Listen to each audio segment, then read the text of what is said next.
If he doesn't take it, which we're hoping he doesn't because it's a waste of time, Bud wants to do something that's never been done and move up 3 weight classes to beat Canelo Alvarez. What? Let me say it again. We unpack. We unpack. We unpack. Coming to you live, Boxingego unpack. Yeah. We unpack. We unpack. We unpack. Coming to you live. No. Oh man, not again. This is the breaking news. I got some breaking news. Terence Crawford, his right-hand man, has something to say. And it sounds like Terence Crawford wants to move on from the Errol Spence fight, the weight issues. I'm gonna talk about everything right here in this video. What up, fight world? It's your boy Ego and I'm Listen, best in the business. I'm gonna outline how I'm gonna do this video. I'm gonna first go over what I seen, and after, I'm gonna give you guys my thoughts. So make sure you stick around for the whole video. But I gotta get you guys caught up to speed on what's going on. So I seen this on X, Boxing, Twitter, whatever you wanna call it. Terence Crawford, right-hand man, Steven So-Cold Nelson, had this to say. Facts. And to all the people out here spreading false narratives, Bud Crawford is offering Errol Spence a fight at 147 pounds. If he doesn't take it, which we're hoping he doesn't because it's a waste of time, Bud wants to do something that's never been done and move up 3 weight classes to beat Canelo Alvarez. What? Let me say it again. We offered Errol Spence a fight at 147 pounds. If he doesn't take it, which we are hoping he doesn't because it's a waste of time. Wow. In response to that statement, a user, Ray Jackson, said, Errol Spence made all the concessions for the undisputed fight to even happen, and Crawford won't even have the rematch at 154 pounds. Dang shame. To which Steve Nelson says, man, shut it. Because if it was vice versa, y'all would be talking about the first fight was at 147, so the second should be 2. Wow. To which Ray Jackson responded, so Crawford doesn't think he can beat Spence in the rematch at 154 pounds. Gotcha. Now, this is pretty alarming stuff. Now, full disclosure, I will say this. This is not actually Terence Crawford. It's not his account saying this. However, and there's a big however, what I have noticed from Team Crawford, the people that are in the in crowd, in his inner circle, they tend to mirror what he thinks almost to a T, to the point where you can interchange quotes from, let's say, Bernie or Crawford, and they're all one and the same. There's no variance. There's no different opinion or difference of opinion. It's just all kind of the same. So my experience, I've seen Crawford's team, they're all on the same hype. They're all on the same wavelength by and large. So that means if Steve Nelson is saying this and he believes this, then there's a strong likelihood, even though Crawford didn't say it, that Crawford believes this. Because just think about it. If you were the breadwinner fighter in your crew and you're Terence Crawford, 2X, undisputed, undefeated, switch hitter, you know, the most famous person from sports in Omaha, right?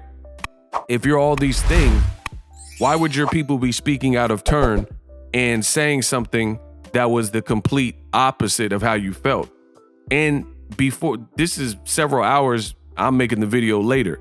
So you would, even if you had team members who were going against the grain, saying stuff that you didn't believe in, by now you probably would have put that out and correct, oh, that's not a correct statement.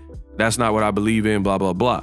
But seeing that there's been none of this, and nor do I expect this, I don't expect a correction from Terence Crawford, further lets me know this is actually probably how he feels, because you have to also look at wording. He says, we offered Errol Spence the fight at 147 pounds, and we're basically hoping he doesn't take it. so we can move on because it's a waste of time. But it's a contractual obligation. So whether you think it's a waste of time or it'll be the same result or whatever, what the Twitter user Ray Jackson said, I think is very valid. And he gave you the opportunity. He had 3 belts. He's the guy that had all this clout. He was the one that was doing better ticket sales and all these things. And he's the one that put himself in so many disadvantages, right? Like coming off of inactivity, all these different types of things. He could have took a tune-up. He could have not agreed to the weight, not been so casual, which I'll get to in the back half of this video. But nonetheless, he did make those concessions and make this fight happen. And I know that he did this because post-fight, after Terence Crawford stopped Errol Spence, Terence Crawford said it to his face. He said, man, you made this happen. And then Errol Spence said something like, we made history. So Terence Crawford knows Errol Spence made this happen, and this is how he repays him. That's crazy. Crazy. That's nasty work. But in this world, it's a cold world. So I do blame Errol Spence as well, because Errol Spence, in wanting to appease himself or the fans or whatever reason, made him concede. His own team told him, walk away. He's asking for too much. Errol Spence stayed in this lane and said, nah, give me Terence Crawford or give me death or whatever. You know, he's the one that took this approach where he's like, I must fight Terence Crawford. And his whole team was telling him, don't do it, walk away, fight Keith Thurman. He's asking for too much. These are unreasonable demands. And it was Errol Spence's insistence that kept him in the race and then got this fight going, because he's doing coin flips. He's giving up millions more that he didn't have to do as the A-side. No other A-side in the history of A-sides, from Mark Hagler to Julio Cesar Chavez to De La Hoya to Floyd to Pacquiao to Canelo to Cotto. None of these dudes would have done all that and give in to the B-side's demands when it's a clear B-side. But Errol did. So it is partly Errol's fault, because just being agreeable, this is what you get. It's like the scene in the movie at the end where the villain has been trying to kill the good guy the whole time. Shoot you, strap bombs to your van, all this type of stuff. Now he's about to fall off a cliff and he's like, help, don't let me fall, don't let me go. And you extend your hand out and he tries to pin you down. That's exactly what Crawford kind of did. You know, the good guy tried to be good and like, oh, maybe he's turned a new leaf. And then you get yanked down from the villain who hasn't changed. And that's kind of what Terence Crawford did. He knows that Errol Spence is responsible for this fight pretty much happening by being an agreeable A-side. And then now he's trying to make sure it happens at 147, it sounds like. I already made a video about that, but ESPN was the first to kind of report it, saying that there are some issues over the weight, or there could be issues at the weight, if Crawford wants it at 47 and Errol wants it at 54. Now, here's the other thing. People have said that Errol Spence was weight drained. It looked like something was up with him. You've heard this. This is the elephant in the room. So if that is true, I don't even know if it would be safe for Errol Spence to even make 147, because he looked like a completely different person. He looked like a completely different fighter. And even though Crawford said post-fight after the Errol Spence victory that he would definitely be open to the fight at 154, it doesn't sound like Crawford is willing to make it easy. He's going to ask for more crazy demands, or perhaps more money, or lock it in at 47 so Errol Spence doesn't want to take it because he can't make the weight anymore. And, you know, to me, that's kind of a bad look for Crawford, if we're really being real, is his team is like, oh, no excuses. The weight had nothing to do with it. Some of the fans are saying it's a skill gap. And then you've already set history. You're already undisputed. And you're trying to pigeonhole the fight at 47 and have no give, despite what you said post-fight. And it looked like it was a struggle for Crawford to make weight as well. So instead of giving both of y'all a break for the rematch, you know, you might try to stifle it and keep it at 47, because Errol Spence may not be able to comfortably make that weight class anymore. Even Floyd Mayweather, easy work, I ain't got to worry about it. He did an interview and he said Errol need to be at super middleweight or middleweight. He need to be much higher. So that's crazy. And then his team keeps talking about Canelo. Canelo is fighting September 30th. We don't even know if he gets past Jermell Charlo. If it's a great fight, we might get a sequel out of that. So why would Crawford be, in essence, kind of brushing off Errol Spence and like hoping that Errol Spence doesn't take the rematch and all these types of things for Canelo, and you don't even know if Canelo's going to win. And if Charlo wins, there's going to be a rematch clause and Canelo will have that option. So why would Crawford wait around hoping that that fight would happen? You know what I mean? That just sounds like a weird game plan. There's no guarantee. Canelo's the A side. He's not going to give in to all the stuff that Errol Spence did. So there's really no guarantee that you get the Canelo fight. Canelo's been on record several times, and Canelo said that I won't get credit for beating Crawford. So what's the point? So who's to say that he's even trying to fight you despite the outcome of the Charlo fight? But it just seems like a ridiculous waiting game for you to wait when Errol Spence is right there. And here's the other thing. Speaking of Canelo told you nothing less than 168, nothing sub 168. So if that's the case, why are you not willing to rematch Errol Spence at 154, but you're willing to move up 3 weight classes to go fight Canelo at 168? It sounds like you're trying to cash out. You know what I mean? That sounds really weird.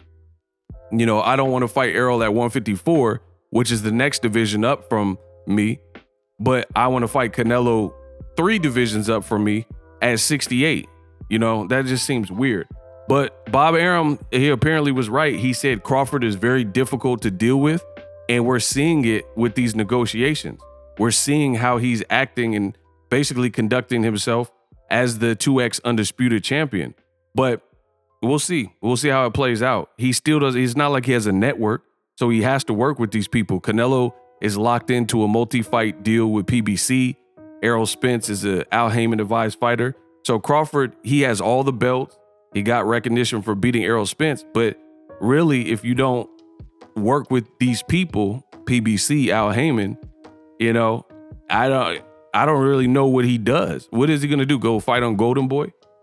You know, they don't have to open up fights for you. So we'll see. I don't know. I don't know how Showtime feels about this and everybody involved, but it does seem kind of messed up that Errol Spence was so easy to work with in the first fight, and Crawford, you know, his team saying, oh, we want to keep it at 47 and all this stuff that you know is going to make it harder because you know he can't make the weight. You know what I mean? So it is what it is. All's fair in love and war. Drop your thoughts in the comment section. Let me know what you think. And I'm out. Introducing Super Thanks. Right here on the official Boxingego YouTube. Super Thanks allows you, the viewers, to show a little bit of extra gratitude, which enables me as a full-time content creator to push out the content you need in the world of boxing. Underneath all the videos, you will see a heart with the $sign in it. You can enter any amount that you find suitable as a super thanks. A brand new interactive and colorful way to get your comments highlighted and noticed by not only myself, but other people on the YouTube platform. Super thanks, a unique and cool way to show and applaud us full-time content creators. Hopefully you guys enjoy the content. Super thanks. The future is now. The Hibernation 5s by Kenichi Bear. Hybrid gaming and lifestyle headphones. Out of the box, you can connect to any console or PC. Bluetooth ready with a low latency USB adapter, color RGB, and extreme bass mode. The Hibernation 5s adjust to you. Whether you need a gaming, travel, gym, or lifestyle headphones, the Hibernations got you covered. The new Hibernation 5s, link in the description. Customize the way you hear the world. Welcome to the nation. Are you tired of your YouTube videos not getting any views? Well, consider TubeBuddy. I've used TubeBuddy for years to scale up my YouTube channel. Now we're sitting over 200,000 subscribers. TubeBuddy is a browser extension that offers a ton of built-in productivity and time-saving services to take your channel to the next level. Use my link in the description to get started with TubeBuddy and level up your channel faster. We working.